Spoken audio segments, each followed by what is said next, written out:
आपके बेटे को पुलिस ने पकड़ लिया है, वो गलत काम कर रहा था। अगर उसको छुड़वाना है तो आपको 10 लाख रुपए देने होंगे।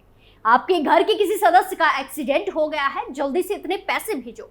अगर आपके पास भी कुछ इसी तरह के कॉल आते हैं तो आपको सावधान होने की जरूरत है, परेशान होने की नहीं। पहले मामले की सच्चाई जान लीजिए, उसके बाद किसी तरह का कोई ट्रांजैक्शन कीजिए, क्योंकि अगर आप भी बिना देखे सुने किसी के भी कहने पर पैसे भेज देंगे तो आपका अकाउंट साफ हो जाएगा।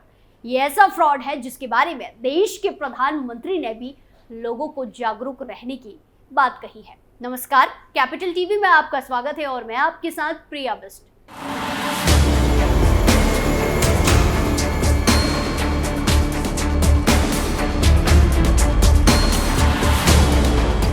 आजकल डिजिटल दुनिया में नए नए तरह के फ्रॉड किए जा रहे हैं। इनमें से एक है डिजिटल अरेस्ट। ये धोखाधड़ी का एक ऐसा तरीका है जिसमें साइबर फ्रॉड आपको फोन या वीडियो कॉल करके पुलिस या अन्य सरकारी अधिकारी बनकर धमकाते हैं और आपसे पैसे ऐंठने की कोशिश करते हैं। हाल ही में इस तरह के कई मामले सामने आए हैं।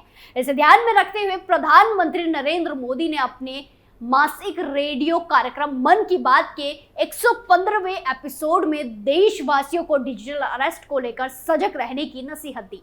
उन्होंने साइबर फ्रॉड से बचने के लिए रुको, सोचो, एक्शन लो का मंत्र भी दिया है। सबसे पहले आपको बताते हैं कि आखिर ये डिजिटल अरेस्ट होता क्या है। क्या है डिजिटल अरेस्ट? डिजिटल अरेस्ट असल में साइबर फ्रॉड का एक नया तरीका है जिसमें ठग police, CBI, ED, custom, income tax या नारकोटिक्स अधिकारी बनकर पीड़ित व्यक्ति को कॉल करते हैं और फिर उन पर या उनके करीबियों पर कुछ अवैध गतिविधियों में शामिल होने का आरोप लगाते हैं। इसके बाद स्कैमर इस मामले को निपटाने के लिए तुरंत वीडियो कॉल की मांग करते हैं और उन्हें कॉल या वीडियो कॉल पर अरेस्ट करने के लिए डराते हैं। इसके बाद वीडियो कॉल पर पीड़ित को जाली आईडी या अदालती दस्तावेज दिखाकर डराया जाता है और उन पर गिरफ्तारी से बचने के लिए जुर्माना देने का दबाव डाला जाता है। कैसे आप हो सकते हैं डिजिटल अरेस्ट का शिकार? प्रधानमंत्री नरेंद्र मोदी ने डिजिटल अरेस्ट का फरेब करने वालों के बारे में कहा कि उनका पहला दाव होता है कि ये आपकी सारी व्यक्तिगत जानकारी जुटा कर रखते हैं। उनका दूसरा दाव भय का माहौल पैदा करना होता है। ये फोन कॉल पर इतना डरा देंगे कि आप कुछ सोच नहीं पाएंगे। वही फ्रॉड अपने वालों का तीसरा दाव समय का अभाव दिखाते हैं। ये इतना मनोवैज्ञानिक दबाव बनाते हैं कि इंसान डर जाता है और डिजिटल अरेस्ट का शिकार हो जाता है। पीएम ने बताया कि डिजिटल अरेस्ट का शिकार हर उम्र के लोग हो रहे हैं और डर की वजह से अपनी मेहनत के कमाए हुए लाखों रुपए गंवा रहे हैं। ऐसे में कभी भी आपको इस तरह के कॉल आए तो डरना नहीं है। आपको पता होना चाहिए कि कोई भी जांच एजेंसी फोन या वीडियो कॉल के माध्यम से इस तरह पूछताछ कभी नहीं करेगी।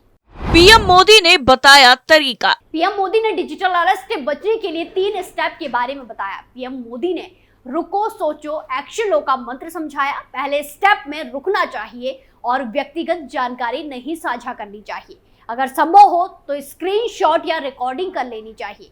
दूसरे स्टेप में सोचना और समझना चाहिए कि कोई भी सरकारी एजेंसी फोन पर ऐसे धमकी कभी भी नहीं देती और वीडियो कॉल से पूछताछ करके पैसे की मांग कभी नहीं करती। अगर डर लगे तो समझिए कि कुछ गड़बड़ है। वही तीसरे स्टेप में ऐसे फ्रॉड पर एक्शन लेना चाहिए। साइबर हेल्पलाइन नंबर 1930 पर डायल करके इसकी सूचना देनी चाहिए या फिर www.cybercrime.gov.in मेल पर रिपोर्ट करनी चाहिए। डिजिटल अरेस्ट को लेकर अलर्ट। साइबर क्राइम पुलिस ने भी कई बार डिजिटल अरेस्ट कर मनी लॉन्ड्रिंग केस के बारे में लोगों को जागरूक किया है। साइबर सेल ने बताया कि पुलिस किसी को भी फोन कॉल पर डिजिटल अरेस्ट नहीं करती है। सर्वोच्च न्यायालय या किसी न्यायालय द्वारा ऐसे प्रकरण में फोन कॉल के माध्यम से सुनवाई नहीं की जाती है। आरबीआई या किसी अन्य संस्था द्वारा फिजिकल मनी का आपके खाते से सत्यापन नहीं किया जाता है।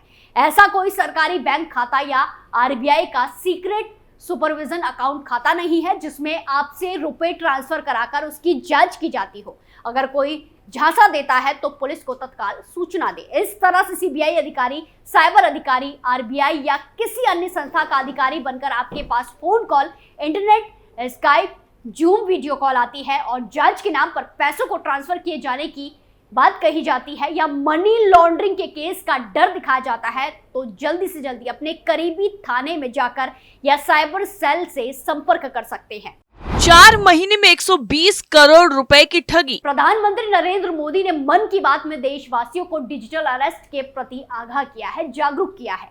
साइबर अपराध डेटा से पता चलता है कि इस साल की पहली तिमाही में कई भारतीयों को डिजिटल गिरफ्तारी का सामना करना पड़ा। इस धोखाधड़ी में 120 करोड़ 30 लाख रुपए गंवाने पड़े हैं। गृह मंत्रालय भारतीय साइबर अपराध समन्वय केंद्र के जरिए केंद्र स्तर पर साइबर अपराध की निगरानी करता है। इसके मुताबिक डिजिटल अरेस्ट हाल के दिनों में डिजिटल धोखाधड़ी का प्रचलन तरीका बन गया है। इसे अंजाम देने वाले ज्यादातर जालसाज 3 निकटवर्ती दक्षिण पूर्व एशियाई देशों म्यांमार, लाओस और कंबोडिया से आ रहे हैं। भारतीय साइबर अपराध समन्वय केंद्र ने इस साल जनवरी से अप्रैल तक के डिजिटल गिरफ्तारी मामलों का विश्लेषण किया।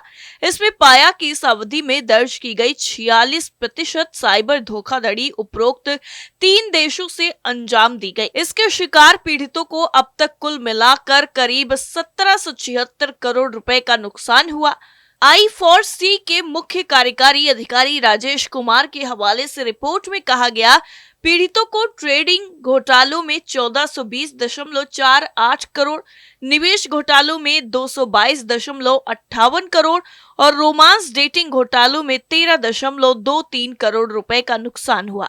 46% बढ़े डिजिटल अरेस्ट के मामले। जनवरी से अप्रैल तक के आंकड़ों के विश्लेषण के अनुसार भारतीय साइबर अपराध समन्वय केंद्र ने पाया कि डिजिटल अरेस्ट के अपराध के तहत दर्ज साइबर धोखाधड़ी की 46% मामले सामने आए हैं। इसमें 1776 करोड़ रुपए का नुकसान हुआ है। इनमें से ज्यादातर मामले म्यांमार, लाओस और कंबोडिया से ही फ्रॉड वाले थे। वहीं राष्ट्रीय साइबर अपराध रिपोर्टिंग पोर्टल के आंकड़ों से पता चला है कि इस साल 1 जनवरी से 30 अप्रैल के बीच 7.4 लाख शिकायतें दर्ज की गई, जबकि 2023 में कुल 15,56,000 शिकायतें प्राप्त हुई थी। 2022 में कुल 9,66,000 शिकायतें दर्ज की गई। मुख्य कार्यकारी अधिकारी 14C राजेश कुमार ने मई में जनवरी अप्रैल के आंकड़े जारी करते हुए कहा था कि हमने पाया है कि भारतीयों ने डिजिटल गिरफ्तारी में 120 करोड़ 30 लाख रुपए, ट्रेडिंग घोटाले में 1,420 करोड़ 48 लाख रुपए, निवेश घोटाले में 222 करोड़ 58 लाख रुपए और रोमांस डेटिंग घोटाले में 13 करोड़ 23 लाख रुपए गंवाए हैं। कौन कौन तरीकों का होता है इस्तेमाल? CERT इन ने ऑनलाइन ठगी के कई तरीकों का भी जिक्र किया है। इसका इस्तेमाल साइबर ठग धोखाधड़ी में करते हैं। फिशिंग घोटाला, लॉटरी या उपहार घोटाला, भावनात्मक तरीके से परेशान करना, जैसे कोई दुर्घटना या मेडिकल इमरजेंसी बताकर डेटिंग ऐप के जरिए रकम हस्तांतरित करवाना, नौकरी का झांसा, तकनीकी मदद के नाम पर धोखाधड़ी, निवेश से संबंधित घोटाले, कैश ऑन डिलीवरी घोटाले जैसे तरीकों से लोगों को फंसाकर साइबर ठगी को अंजाम दिया जाता है। CERT इन ने कई और तरीकों से होने वाली साइबर धोखाधड़ी पर भी सचेत किया है। फोन से OTP लेकर ठगी, लोन या कार्ड से जुड़ी धोखाधड़ी से भी सतर्क रहने की सलाह दी है। पार्सल के जरिए भी होती है धोखाधड़ी। साइबर धोखेबाज पार्सल के नाम पर पीड़ित को फंसाकर एक तरह से डिजिटल अरेस्ट करने की कोशिश करते हैं। पीड़ित को फोन या मैसेज से बताया जाता है कि आपके खिलाफ ड्रग्स के एक पार्सल से जुड़ी जांच चल रही है, पार्सल को जब्त कर लिया गया है, अगर जुर्माना नहीं भरते तो आप गिरफ्तार होंगे या कानूनी परिणाम भुगतने पड़ सकते हैं। धोखेबाज इंटरनेट मीडिया पर राहत कार्य या किसी स्वास्थ्य से जुड़ी पहल भी करते हैं। इसके जरिए मिलने वाली सहानुभूति का इस्तेमाल दान की फर्जी अपील से करते हैं। कई बार फर्जी लेन देन की रसीद से भी धोखेबाज इंटरनेट मीडिया प्लेटफॉर्म पर संपर्क करके ठगी का प्रयास करते हैं। कैसे बचें, क्या करें, क्या ना करें? साइबर अपराधी संपर्क करें तो जल्दबाजी ना करें, ना ही डरें। कुछ भी करने से पहले शांति से थोड़ा सोचें। कोई भी निजी या व्यक्तिगत वित्तीय जानकारी अनजान नंबर से आए फोन या वीडियो कॉल पर साझा ना करें। दबाव में पैसा हस्तांतरित यानी ट्रांसफर न करें। असली कानूनी प्रवर्तन एजेंसियां कभी तुरंत पैसा भेजने का दबाव नहीं डालती।